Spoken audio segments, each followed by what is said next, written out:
Good morning everyone. Namaskar Jaykundi Mahajay. Aji মোৰ weightlifting training or day 2.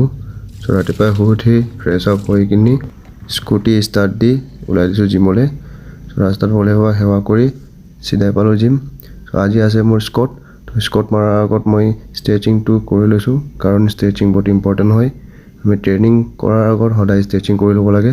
So সকলোকে কৈছো সবে stretching কৰি ল'ব যদি weight training কৰে আপোনালোকে। মই ট্ৰেইনিং start কৰি দিলো 20 কিলো warm up কৰা। তো weight লগাই মাৰিছো 60 কিলো।